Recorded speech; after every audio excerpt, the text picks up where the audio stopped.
Extremely vile, racist, sexist, even anti Semitic text messages were just made public from Politico, all part of a text string with some of the nation's most prominent young Republicans. And to that, our vice president said, meh and hi. Welcome to another episode of At Least You Heard It Here. I'm your host, Alyse Adamson, and today we're talking about the shocking story out of Politico that they somehow got a hold of signal chats from some of the nation's most prominent young Republicans. I'm talking the leaders of many young Republican groups, leaders of a New York chapter, leaders of a Kansas chapter, I believe one from Vermont. But the key piece here is that these individuals were all leaders. So how Politico obtained these chats, unclear to me. Some of the people involved in this incident said that they were obtained by extortion. Okay, but nobody is saying that these chats are inauthentic. No, in fact, the response to this story hasn't been to deny it, but really to explain and excuse it. And before we get into the sound bites on how people are choosing to address this, I want to talk a little bit about what is in these chats. Now, of course, you know that there are several uses of the N-word. We could all expect something like that, referring to Blacks as the watermelon people, calling rape epic. Again, these are all horrific things. But then we have messages such as, and one of the most offensive here, everybody that votes no is going to the gas chamber, which of course is just an absolute horrific reference to the Holocaust. And that's where I really want to start, because the MAGA movement over the last couple of months have seemingly been very, very quick to take up the issue of anti-Semitism, saying they want to go to college campuses, forcing institutions to do a more effective job at battling anti-Semitism. I am all for that. There is no place in this country for anti-Semitism, and there's a lot of it in this country. I 100% agree.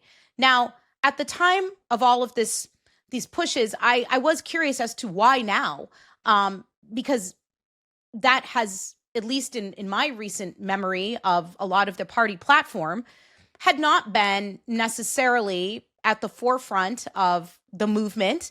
But all of a sudden, you hear a lot of conservative surrogates up on television talking about how important it is to combat anti-Semitism within the United States. I mean, that is something everybody should be able to agree on, okay? I think another thing we should all be able to agree on is that the Holocaust was absolutely horrific. And just as a reminder to folks, about 6 million Jews were murdered during the Holocaust. I think everybody can agree that that is not ever going to be appropriate for a joke. Ever. And why am I having to say that, which seems so obvious?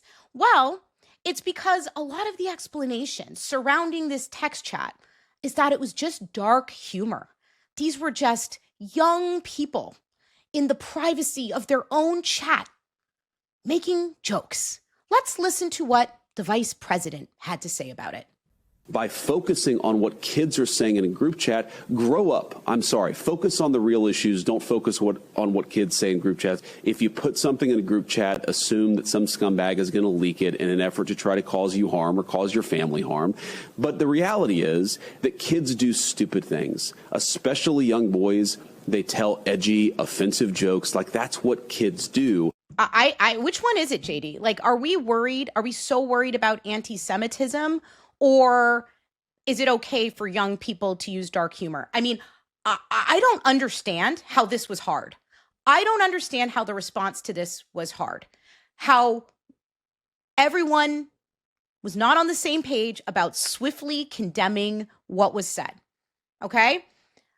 Let me help you out, JD Vance. Let me tell you how this should have gone. The message should have been something like this.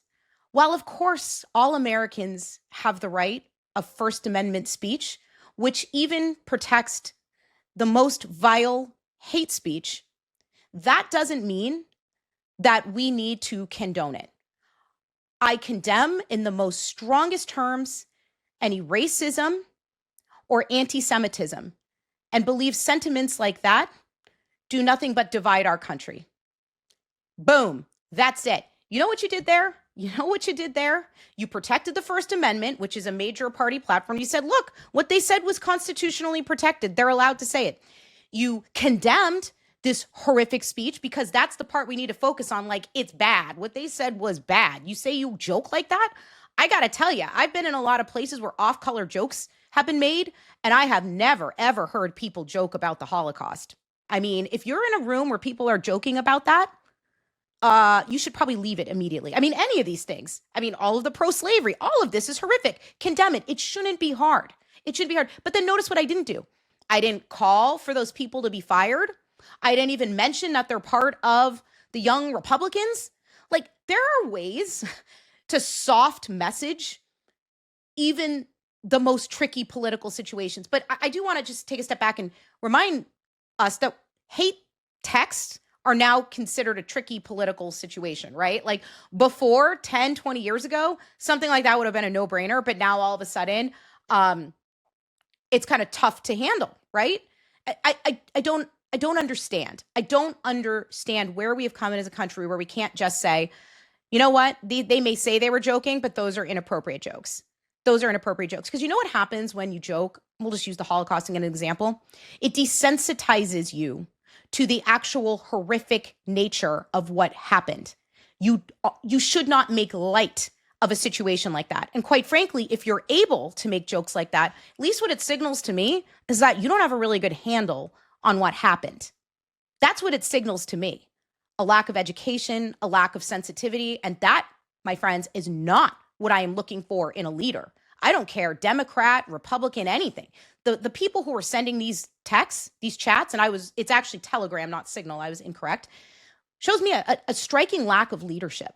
I mean, also a striking lack of judgment. The fact that they were putting this down and writing it all, and you're holding prominent positions. I believe one individual is a state senator in Vermont. Somebody even mentioned would be cooked if somebody got their hands on these chats. You know what cook means? That's what the kids say. It means they'd be in big trouble. So they knew it, but they were doing it anyway. Is that who you want in a leader? I know that, we know that our president goes on Truth Social and makes his opinions known. But let me tell you something. None of those people are our president. Okay? Not even close. And our president, people say a lot of things about him. You know what he would never do? Make jokes about the Holocaust. It's not okay. It's not okay. And of course, there can be a dialogue about whether or not the divisiveness of the day and some of the things in the MAGA movement, some of the language that is now, before would easily be condemned, is now becoming part of the public discourse. We can say that, but I'm not here to finger point because, again, there are things that are very objectively right and very objectively wrong. And this is just wrong. Like, these are folks that just don't have a good head on their shoulders. I don't care what party they're affiliated with. The person should have a good head on their shoulders is the vice president of the United States. And I'm shocked, just shocked, that he couldn't even find it in him to condemn something this horrific. Because he's basically saying, they're young, just jokes. So you think, should they be making these jokes on college campuses, Mr. Vice President? I mean, I thought we wanted to tamp down anti-Semitism, not dismiss it as jokes. And to be very clear, all of these individuals in this text string have the constitutional right to say these things. This is America. We have free speech. Hate speech is protected. That's why Attorney General Bondi initially came out strong after that Charlie Kirk backlash initially and said she was going to prosecute hate speech. You can't. It's constitutionally protected, and it's worth protecting. As a person of color, I'm very offended by these things, but they have all the rights in the world to say them. But you know what they don't have the right to be or to do?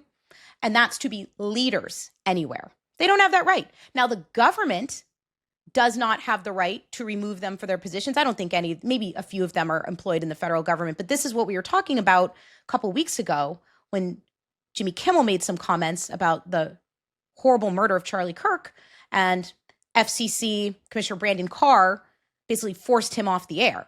That is government curtailment of free speech. That is censorship. And that is why the position was reversed, because conservatives came out and said, no, we are not for censorship.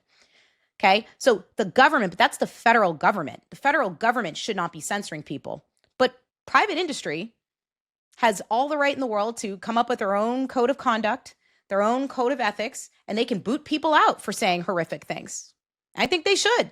And furthermore, organizations, those are organizations, private organizations. They have the right to govern their organizations the way they want to. And they have a code of conduct and ethics that they must adhere to. And they have the right to remove these people.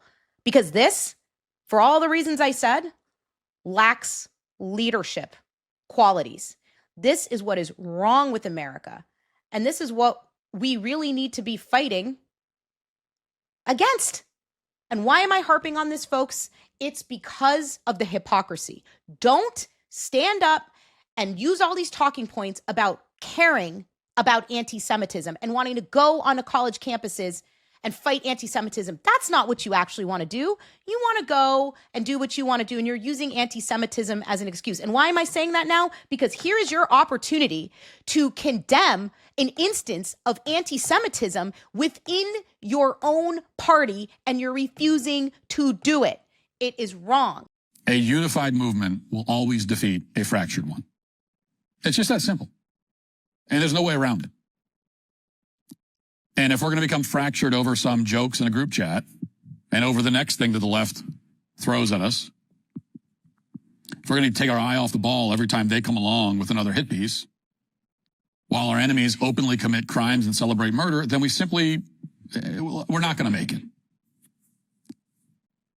The messages in that group chat were not a story. Even the left doesn't really think that those messages were a story. If you're on the right and you come to any other conclusion, then you're a liability. Look at the mental gymnastics you're using to try to just sidestep a scandal. Like, just grow a backbone and condemn people. It's not that hard. Again, just say they don't speak for us. It's a bunch of idiots who don't speak for us. Like, stop trying to dismiss it. And I think more and more people are starting to see through this hypocrisy. Like, stand for something. Stand firm. That's just my opinion. And what I'm also curious, I know a lot of people, again, are going to say, this is just the MAGA party. This is just the MAGA party. This is people in the MAGA party. Clearly, these are the young Republicans, but this isn't every conservative. I know lots of conservatives who would never speak like this, who are absolutely horrified by this.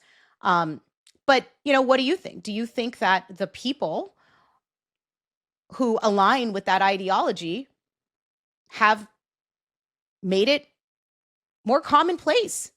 And do you think, like I do, if you are in a position of power like J.D. Vance and you dismiss this and shrug it off, what I do think is that it's going to give license for more and more people to do it and think it's okay.